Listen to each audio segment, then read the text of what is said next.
ճիշտ ասած, քանի որ Տիգրան Ավինյանը տեղ չէր, իրան փոքրիկ մի հատ սպրավկա է պատրաստել, չգիտեմ տամ թե չտամ, Սուրեն Գրիգորյան, մի հատ փոքրիկ հիշեցում անեմ ձեզ, ուրեմն երբ որ նախընտրական բանավեճի Բեգոյանն էլ հմեկի եթերում էր, Բեգոյանը դոշը ծեծում էր իրա, ասում էր Հայկ Մարությանի ժամանակ ինչքան լավ բան եղել է, Հայկ Մարությանն ով էր, որ աներ, էդի ԿՊՆ արել։ Մի ուզում հասկանամ, որը լավն էր ԿՊՆ էր արել, որը վատն էր Հայկ Մարությանն էր արել, այս մի փոքր ռեպլիկ ձեր մտքերին։ Հիմի քաղաքի զարգացման հետ կապված իմ համար ցավ էր, որ օրինակ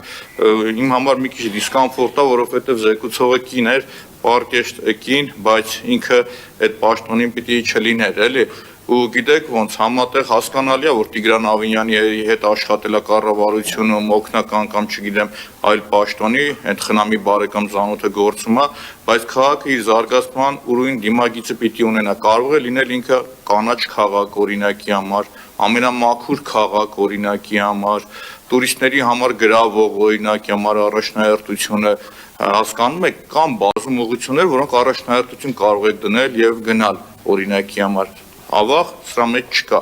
Գրում են զարգացածության մասին խոսել եմ, խոսում եք սոցիալական տիրույթներում ձեր ֆանտաստիկ գրանցած առաջընթացի մասին, բայց մտնում ես ձեր այդ նույն Facebook-ի,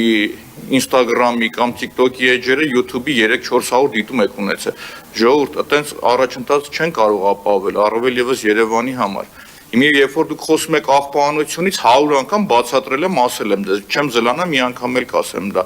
Դուք նախ եւ առաջ պետք է պլանավորեք, երբ որ աղբավայրը փակում եք, նորը բացում եք, աղբի վերամշակման գործարան։ Եթե չէ, ձեր ծախսած գումարն էլ անարդյունավետ է։ Քանի անգամ այդ նույն բանն ասեմ։ Ստեղ պետք է պետություն մասնավորատվածի համագործակցություն, որովհետեւ միգուցե մասնավորին հետաքրքիր չի այդ ներդրումների այդ հատվածը։ Մի պահ դուք ձեր վրա պետք է վերցնեք, բայց դուք դրանով հանրային բարիքի տեսքով մաքուր մթնոլորտը մատուցում եք քաղաքացուն։ Իսկ զարգացման համար դուք այս առաջնահերթությունները չեմ տեսնում, որ ձեր մոտ կա։ Խոսում եք առաջնահերթությունից, բայց քաղաքի շինարարական հրապարակներից, որ դուրս նայում ես լացդ գալիս է, չկա քաղաքապետարան, զերո քաղաքապետարանը, որ գնա, ասի ընկեր ջան, շինարարության տեղից որ դուրս ես գալիս, նվազագույն անվադողերը լվացր է։ Իսկ դա լինում է քաղաքապետարանի երկրորդ մասնաշենքի ուղիղ դիմաց։ Ինչի համար, որովհետև այդ բռնող մարմինն էլ Տիգրան Ավինյանի դասարանցին է օրինակի համար։ Ես հրապարակային հարց եմ տալի, տղեկ, մի հատ գնացուցակ փակցրեք, ասեք մի անգամ խախտումը $100, մշտականը 500, այն մեկը 2000 օրինակի համար։ Ոնց հասկանանք ժողովուրդ։ Այդ ցանցերը ինչի համար են, որ փոշին դուրս չգա։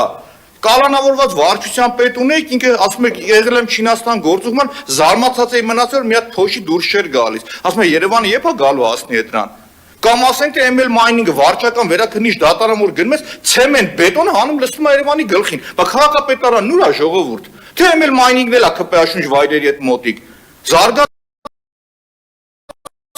Նորմալ, հետո նեղանում եք, ասում եք մեկ մտածում եք ինչ ասում ենք հակառակը, բացատրել ենք, ասել ենք, տարբերվեք, 50 անգամ ասել եմ, Երևան քաղաքի վիճակի կանաչ բոնտ է թողարկելու, ասել եմ մեխանիզմը բացատրեմ, գնորդին է գտնեմ, բերեմ, առնենք մաքուր էլեկտրական ավտոբուսները բերենք, հասկացել եք, միգուցե հասկացել եք, քայլ արել եք 0, հետևաբար կարող եմ ասել, որ ոչ մի բան չեք ուզում դուք, կամ չեք հասկանում, ոնց ուզում եք դուք մեկնաբանեք, իսկ զարգացման ծրագիրը ներկայացնելուց պետք է ասեք, մեր կատարողականն եղել է 80%,